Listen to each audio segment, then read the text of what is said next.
అన్నా నమస్తే అన్న. నమస్తేనా. బాగానే కష్టపడుతున్నావు పొద్దు పొద్దుగాల. చేయలే కదా మరి, చేయకపోతే అవుతుందా?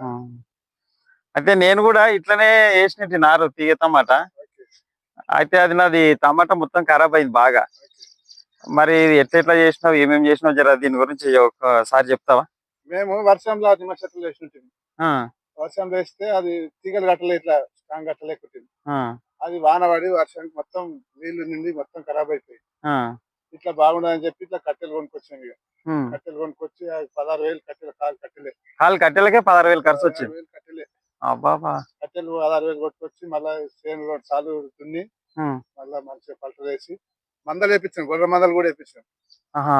గొర్రె మందలు గొర్రె మందలు వేపించి మంచిగా బెడ్ కొట్టి కవర్ తెచ్చి కాచి కవర్కి 10,000 అయినాయి. కవర్కు 10,000 అయినాయి. ఈ బెడ్కి ఎంత అయింది ఇప్పుడు? ఈ బెడ్కు తక్కువనే అవుతుంది, ట్రాక్టర్ తక్కువనే అవుతుంది, కవర్కి ఎక్కువ అవుతాయి.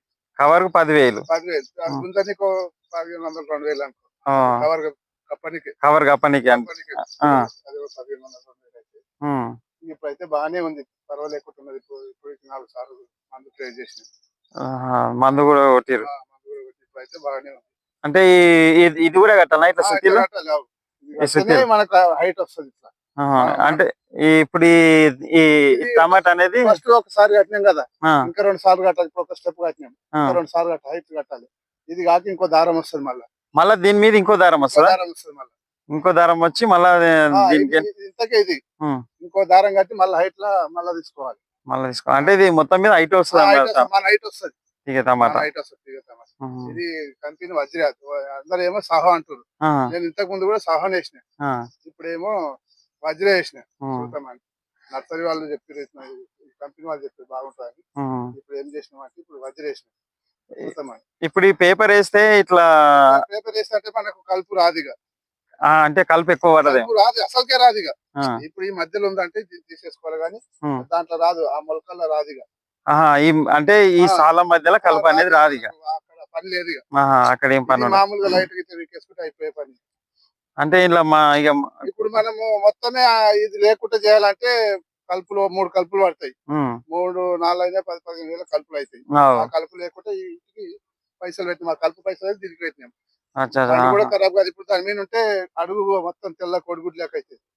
ఇప్పుడు ఇక్కడ హైట్లు ఉన్నది అనుకో, గాలి వస్తుంది కదా, పండు ఖరాబ్ కాదు. మొత్తమే టమాటా ఖరాబ్ కాకుండా అయితే మంచిగానే కష్టపడ్డావు. కానీ మొత్తం ఎంత వచ్చింది లాగడి? మొత్తం 50,000 వస్తుంది. అర్ధ ఎకరా మాత్రమే. అర్ధ ఎకరకు 50,000, సుమారుగా 50,000 ఖచ్చితంగా వస్తుంది. ఇంకా 2 సార్లు కట్టాలి, ఇంకా మందులు మసాలాలు ఇంకా బాగానే ఉంటాయి. అంటే మళ్ళీ ఇంకా ఉన్నది, అంటే ఇంకా బాగానే ఉంది. ఒకటే స్టెప్ కట్టినాం, ఇప్పుడు స్టెప్పులు కట్టాలి. ఇంకా 2 స్టెప్పులు, అంటే ఇప్పటి వరకు సుమారుగా 50,000 దాకా వచ్చింది. అంటే మళ్ళీ ఇంకా 2 స్టెప్పులు కడితే 2 స్టెప్పులు కట్టాలి, మళ్ళీ మందులు ఇవ్వాలి. బాగానే ఉంటది. కానీ పండు అట్లా కూడా మనకు పర్వాలేకుండా చెప్తున్నారు, బాగానే ఇస్తా ఉంటుంది. ఈ ఫస్ట్ సారి మనం చేసింది తెలుస్తుంది, ఈసారి అయితే తెలుస్తుంది. అంటే టమాటా అయితే ఖరాబ్ కాకుండా ఉంటది. ఖరాబ్ కాదు, వాతావరణం గాలి ఉంటది కదా, గాలికి ఏం కాదు.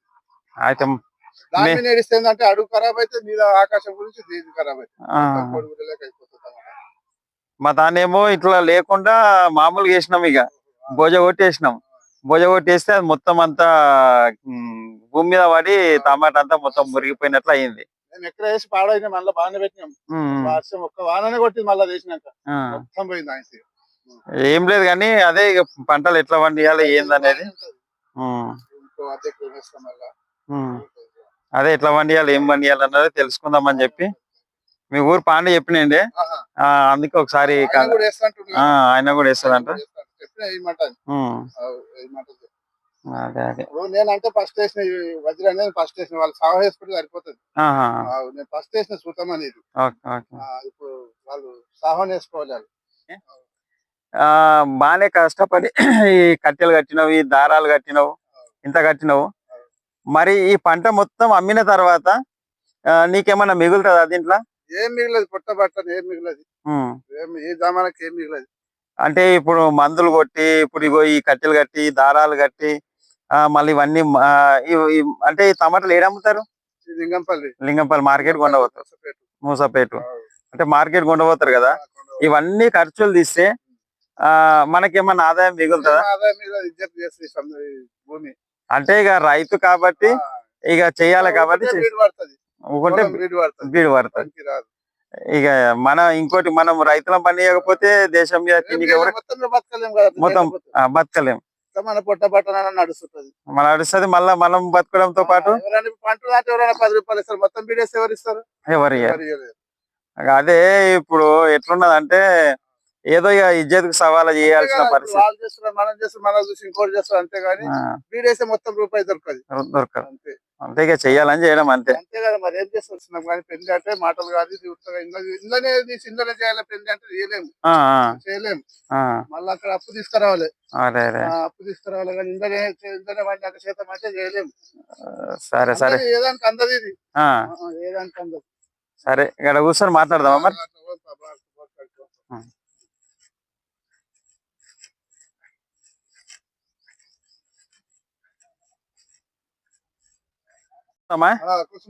జర కూర్చొని మాట్లాడదాం. పెళ్లి గురించి కొంచెం అదే జర తెలుసుకుందాము, ఎట్లా చేయాలి ఏం చేయాలనేది తెలియదు జర నాకు కొత్తగా. అప్పు తీసుకురావాలి, అప్పు తీసుకురావాలి. అప్పు అంటే ఎట్లా చేయాలి, ఏమైతుంది? కట్టుకుంటామాట, ఇంకేం చేస్తారు? లేకపోతే భూమి ఎక్కుంటే భూమి అమ్ము, భూమి అమ్మి 4 గుంటలు. ఇక భూమి అమ్మాలంటే అప్పుడేమో వెనకటి పెద్ద మనుషులు భూమి అమ్మితే ఇల్లు అమ్మినట్లురా, భూమి అమ్మొద్దని బతకలేం కదా.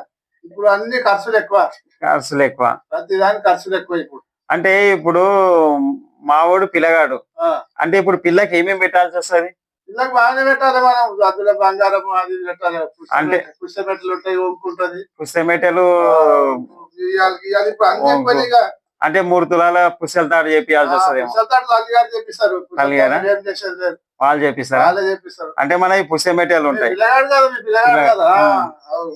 పుస్తమెట్టలు ఉంటాయి, బట్టలు కొనాలేమో. బట్టలు బాగా కొనాలి, పిల్లగాళ్ళలో కాదు నువ్వు, బట్టలు బాగానే పడతాయి నీకు. ఎంత ఖర్చు వస్తున్నావు? వస్తుంది ఇప్పుడు నువ్వు ఎట్లా తక్కువైనా 10 లక్షల దాకా వస్తుంది. 10 లక్షల దాకా అంటే ఇప్పుడు మామూలుగా అంటే పిల్లగానికి ఎంత ఖర్చు వస్తుంది మొత్తం? 10 లక్షలు ఖర్చు వస్తుంది, 30 లక్షలు వస్తుంది పిల్లలకి. ఇంకా పిల్లలకు 30 లక్షలు వస్తుందా? ఇంకా బాగుంటే వాళ్ళు బంగారాలు పెట్టాలి కదా. వాళ్ళంటే ఉన్నోళ్ళు, వాళ్ళు పెద్ద జాబర్లు ఫంక్షన్ అంటారు. ఇప్పుడు అతనేమో ఉన్నది 3 ఎకరాల భూమి. ఇప్పుడు ఆ 3 ఎకరాల భూమిలలో పంటలంతా ఆగమాగం ఉన్నది. ఇప్పుడు మరి నేను పెళ్లి చేయాలంటే 10 లక్షలు అంటే ఇక ఏ తప్పది, పెళ్లి తప్పది, నీకేం తప్పది. పంట వండియాలి, చేయాలి, యాటిని కట్టుకోవాలి. ఇక ఇప్పుడు మామూలుగా ఇంటికాడ పెళ్లి చేద్దామంటే ఎదుటోడు ఒప్పుకోవాలి కదా, ఎదుటోడు ఒప్పుకోవాలి కదా, అన్ని చెప్పినట్టు అయితే. ఇప్పుడు అప్పుడేమో అంతుండకుండా మనతుండకుండా అప్పుడు ఇంట్లో కాడ చేస్తారు, ఏదో మామూలు అయిపోతుండే. ఇంకా వాళ్ళ కాడ చేస్తే పెళ్లి అయిపోతుండే. అప్పుడు చిన్న ఖర్చు 1,000 లక్షల రూపాయలు కూడా కాకుండా పెళ్లి ఇంటికాడ చేస్తే తక్కువ అవుతుంది, అయిపోతుంది. మరి ఇప్పుడు ఏడైతుంది? ఇప్పుడు ఆ ఫంక్షన్ హాల్కే 1,00,000 కావాలి. మళ్ళీ మేకలు, చికెన్ అవి బాగానే వస్తాయి. తిన్నంత పెడుతున్నారు ఇప్పుడు మాస్. మళ్ళీ అవి ఖర్చు బాగానే ఉంటుంది, వస్తుంది, బాగానే వస్తుంది. 10 లక్షలు అంటున్నా, 10 లక్షలు అవుతుందో కాదా, నీకు ఇంకెక్కువనే అవుతుంది. అయితే మొత్తం మీద ఇంతలో అంతలో భూమి అమ్మిందాకైతే భూమి అమ్ముకుంటేనే నువ్వు బతావు. ఇప్పుడున్న పరిస్థితుల్లో భూమి అమ్మితే తప్ప పెళ్లి ఏ పని చేసినా భూమి అమ్మాలి. భూమి అమ్మితేనే కార్యాలు, ఏది చేసినా భూమి అమ్మాలి, లేకపోతే పెళ్లిళ్ళు మాత్రం మనం ఎవరు చేస్తారు. ఇప్పుడు అయితే ఈ భూమి అమ్మడం కన్నా ఇక తర్వాత ఎట్లా కట్టుకుంటాం కానీ భూమి తాకట్టు పెట్టుకుంటే ఎట్లా చేసుకొని ఇస్తారా? అట్లా ఇస్తారు. మా పిల్లగాడు ఉన్నాడు, మా బామ్మాడి పాండు ఉన్నాడు. అవునా? ఇస్తాడు, మొన్న కలిసినట్టే. అయితే ఒకసారి మాట్లాడి చూడు, నేను నీకు మళ్ళా కలుస్తా, మాట్లాడి చూస్తే ఆయన చేపిస్తా అంటే నేను ఇస్తారు, పైసలు ఇస్తారు. భూమి రాసుకొని మళ్ళీ నువ్వు ఆ పైసలు కడితేనేమో భూమి నీకు, పైసలు కట్టకపోతే ఆయన భూమి ఆడ తీసుకుంటాడు. ఇక ఏం చేస్తాం, ఇక రైతుకి ఇన్ని కష్టాలు. కానీ కాకపోతే ఇక పెళ్లి చేయాలంటే ఇక భూమి అమ్మితే మామూలు పెద్ద మనుషులు అంటే అరే భూమి అమ్మితే ఇల్లు నమ్ముకున్నట్లు, ఇంటి నమ్ముకున్నట్లు అని అన్నారు. ఇక మాట కోసం అన్నా ఇక అమ్మకుండా ఇజ్జత్ కోసం అన్నా మరి ఇట్లా చేసుకుందాం, ఇట్లా చేసుకుంటాను. కట్టాలి, అది ఖచ్చితంగా కట్టాలి, అది టైం కట్టాలి. ఇక అదే సంవత్సరం చెప్తా మరి పిల్లాడు ఇస్తాడు, అట్లే పాండు ఇస్తాడు. సరే ఆయన దగ్గరకు పోయి మాట్లాడతా. మరి ఒకసారి నీకు ఫోన్ చేసి చెప్పు. చెప్తా, నేను చెప్తా పిల్లాడు. సరేనా మరి? పోయిస్తా మరి. ఓకే. సరే.